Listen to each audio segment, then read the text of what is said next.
6h, 9h, Stéphane Soumier réveille la planète éco.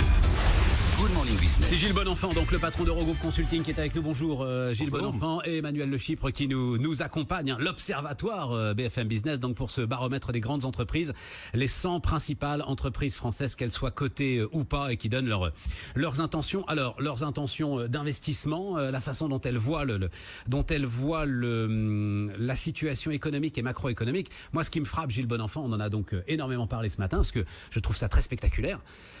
En termes d'investissement et de recrutement, elles mettent le monde et la France maintenant à parts égales, ces grandes entreprises. Bah oui, c'est la bonne nouvelle, c'est ce qu'on attendait depuis un certain nombre d'années. On l'annonçait l'année dernière quand on disait qu'elles avaient envie, on voyait ce bout d'optimisme qui apparaissait. Aujourd'hui, c'est plus fort que de l'optimisme puisqu'on parle d'engagement. Vous savez, le principe de ce sondage qu'on fait en fin d'année, on l'a fait en décembre 2017.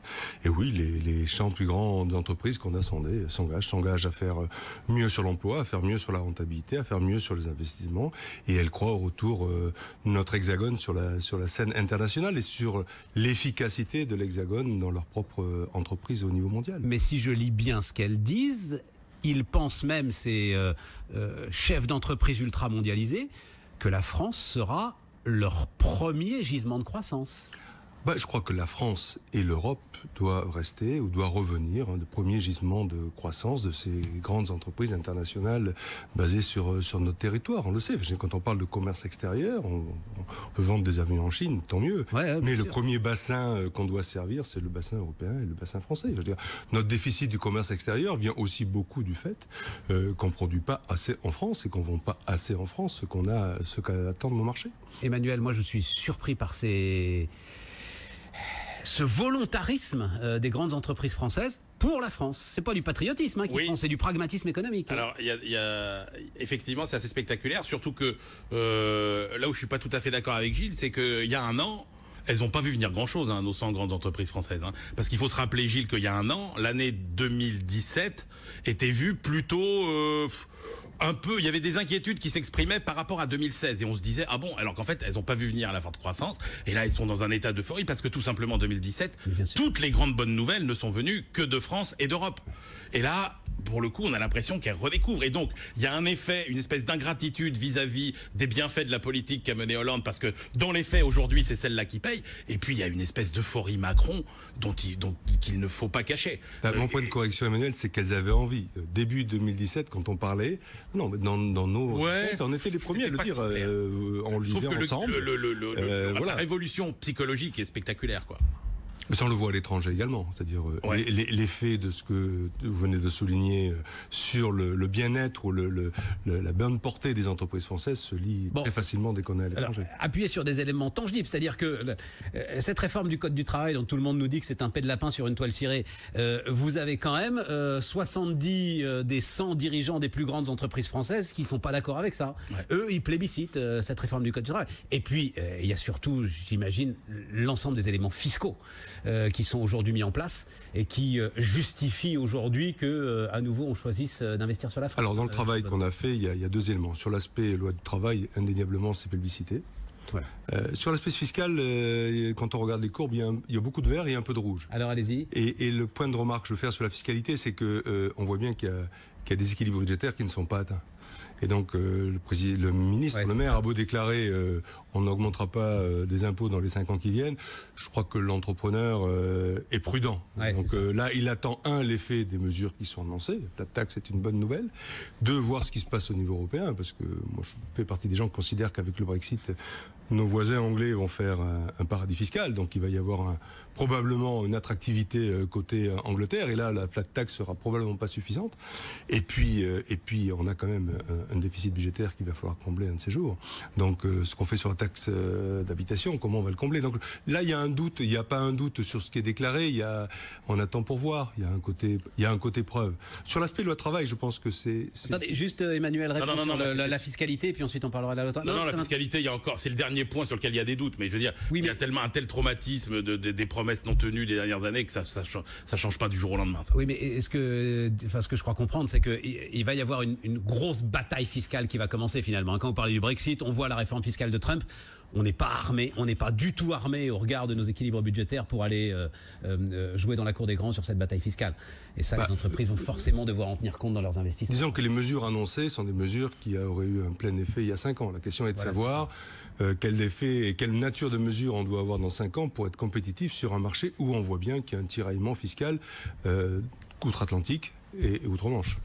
Vous vouliez dire sur le travail, Emmanuel? Après, oui, sur le travail et sur le capital humain en général, c'est-à-dire ce qui est incroyable, c'est l'inversion de la hiérarchie des priorités dans les entreprises. C'est-à-dire que ça fait 10 ans que les patrons nous disaient la priorité, c'est la baisse des coûts de production et d'approvisionnement, c'est les délocalisations et l'externalisation. Là, la priorité absolue, c'est la valorisation du capital humain. Oui, mais ça, c'est cohérent avec un monde qui bouge. C'est-à-dire, c'est pas forcément les plus gros qui vont gagner, c'est les plus agiles, les plus rapides. Et donc, ceux qui sont capables de capter sur le marché de l'emploi les bonnes compétences au moment ou de faire tourner leurs propres ressources en fonction des commandes et des natures de produits innovés dans leurs nouvelles réflexions. Donc, on est de plus en plus sur un marché d'emploi qui va être dans un marché d'emploi court terme où les choses vont bouger très très vite. Oui, mais ça implique quand même une transformation et je pense que c'est en creux dans votre baromètre, transformation radicale de l'organisation de ces grandes entreprises. Ah ben bien évidemment. Voilà. Souplesse, beaucoup rapidité. Je vois, alors je sais plus, je crois que la deuxième des priorités qu'ils mettent en avant, c'est l'innovation managériale. Ben oui. C'est-à-dire que il va falloir beaucoup plus de souplesse dans la gestion de l'ensemble des équipes, leur donner beaucoup plus d'autonomie. Attirer les talents, garder les talents, former les talents, faire évoluer les talents. Enfin oui, bien sûr. C'est ça, c'est la deuxième priorité. Bon, c'est la deuxième. Il y a la deuxième priorité sur les points attendus, les points positifs, et le point marquant pour nous sur les risques qui arrivent de plus en plus, c'est sur la cybersécurité, sur lequel on se rencontre l'année qui s'est écoulée, pas simplement d'un point de vue géopolitique, mais également au nombre d'attaques qu'il y a eu sur les entreprises et créer un vrai sujet pour nos. Je reprends. Regardez les défis prioritaires et laissez-le. Donc, le premier des défis qu'identifient ces 100 chefs d'entreprise les plus importants de France, développer une culture du changement et de l'innovation.